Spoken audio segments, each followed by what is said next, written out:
Hello everyone, आज है 12 अप्रैल और आज इस वीडियो में हम बात करने जा रहे हैं रिलायंस कैपिटल के बारे में। बड़े लंबे अरसे बाद इस कंपनी के ऊपर हम बात कर रहे हैं। इससे पहले मैंने जितने भी वीडियोस बनाए हैं मैंने हर बार एक ही चीज़ कही है, मत खरीदना, फंस जाओगे। और अभी अगर हम देखें तो रिलायंस कैपिटल के बारे में बात करना इसीलिए भी बनता है क्योंकि कंपनी जो है वो दिवालिया हो रही है और कहीं ना कहीं अभी भी कुछ लोग बॉटम फिशिंग करने की कोशिश कर रहे हैं। तो बातचीत करेंगे कि भैया क्या है, कौन कौन बिडर्स यहाँ पर आने वाले हैं और क्या पॉसिबिलिटीज़ हो सकती है यहाँ पर लॉन्ग टर्म के लिहाज से। वीडियो को शुरू करूँ उससे पहले अगर आपने अभी तक चैनल को सब्सक्राइब नहीं किया है तो प्लीज़ अभी इसे सब्सक्राइब कर लीजिए क्योंकि आगे भी बहुत सारे वीडियोज़ हैं जो आपको काफ़ी ज़्यादा हेल्प करेंगे। तो रिलायंस कैपिटल आज गिरावट है और गिरावट की वजह सिंपल है भैया, कंपनी दिवालिया हो रही है। यहाँ पर आप देखो पिछले एक महीने में शॉकिंगली अगर आप देखोगे यहाँ पर तो 8 रुपए से भी नीचे ये चला गया था। ये हर रोज 5% की तेजी दिखा रहा था। गिरावट तो आज आई है वरना इससे पहले तो ये भाग ही रहा था। और ऐसा नहीं था कि लोगों को आज पता चल रहा है कि यहाँ पर कंपनी दिवालिया हो रही है, ये पहले से सबको पता था। यहाँ पर अगर आप देखोगे तो रिलायंस कैपिटल की अगर हम बात करने जाए तो भैया ऑक्शन करने वाले हैं इनके सारी चीज़ों को। यहाँ पर न्यूज़ कुछ इस तरीके से है कि Reliance Capital lender have fixed April 26 as the latest date for second round of auction. Second round of auction होने वाला है। इससे पहले अगर आप देखोगे तो 11 अप्रैल थी, मतलब कल यहाँ पर होना था, ठीक है। तो यहाँ पर COC committee of creditors decided on the new date in meeting held on Tuesday. तो नई डेट यहाँ पर इन्होंने डिसाइड करी है। The bidders who will participate in second round auctions are Hinduja groups. तो यहाँ पर हिंदुजा ग्रुप यहाँ पर पार्टिसिपेट करेंगे। इंडसइंड इंटरनेशनल होल्डिंग है ये। दूसरा एक ग्रुप है सिंगापुर बेस है ओकट्री एंड टोरेंट इन्वेस्टमेंट। ये PTI के हवाले से ये खबर आ रही है कि ये लोग यहाँ पर पार्टिसिपेट कर सकते हैं। यहाँ पर हम सब जानते हैं कि compliance of the resolution plan with the insolvency and bankruptcy code and request for resolution will remain a major bone for contendant for bidders। तो यहाँ पर भैया बिडर्स आने वाले। हिंदुजा ग्रुप अगर हम बात करें तो वो सबसे बड़ा ग्रुप यहाँ पर हो सकता है बिड को लेकर। And Torrent investment is contesting this post auction bidding in the supreme court since it was the highest bidder. तो यहाँ पर कहीं ना कहीं अभी 26 अप्रैल तक का इंतजार किया जाएगा। कल डेट होना था लेकिन बाद में ऐसा हुआ नहीं, हो नहीं पाया। मीनवाइल अगर हम देखो तो administrator it also move the NCLT seeking extension of deadlines. तो यहाँ पर अगर आप देखो तो डेडलाइन और ज़्यादा एक्सटेंड करने की मांग करी गई है और जो रिजोल्यूशन है उसकी जो प्रोसेस की डेडलाइन है वो 30 मई तक बात करी जा रही है। The deadline to complete Reliance Capital resolution process has been extended many times. देखो इससे पहले कई बार एक्सटेंड हो चुका है।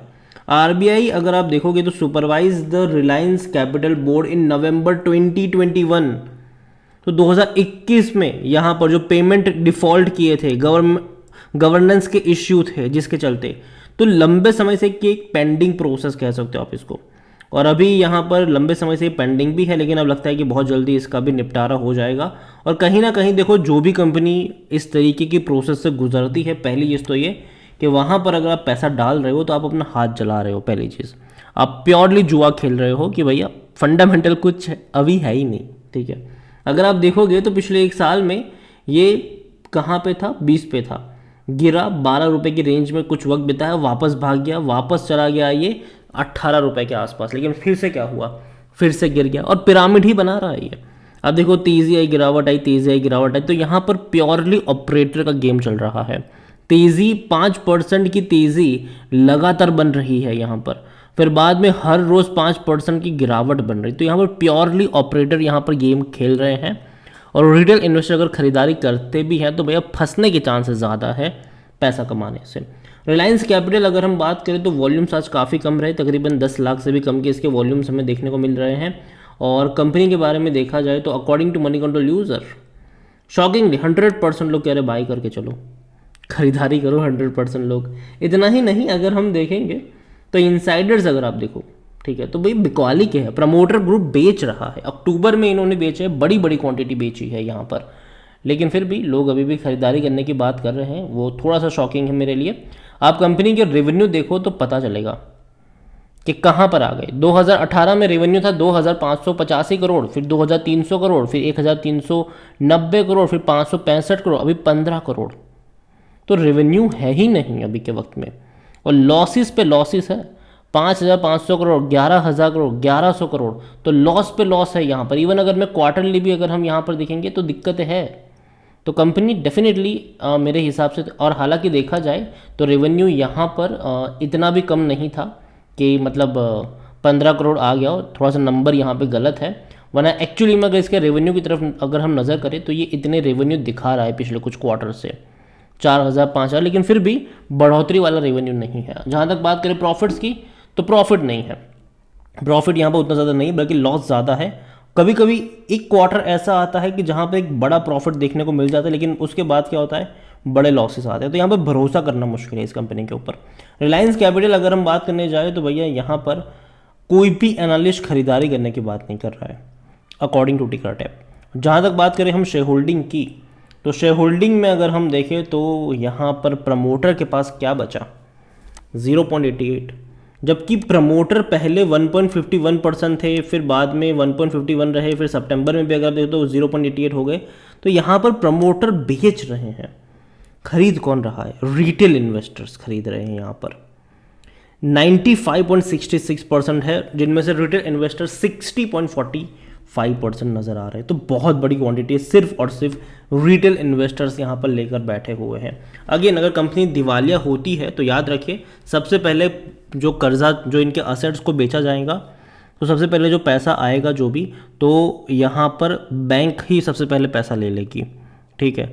उसके बाद बाकी लोगों का नंबर आता है, और सबसे लास्ट में आते हैं भैया रिटेल इन्वेस्टर्स, और तब तक कुछ नहीं बचता, ठीक है, सब खत्म हो चुका होता है।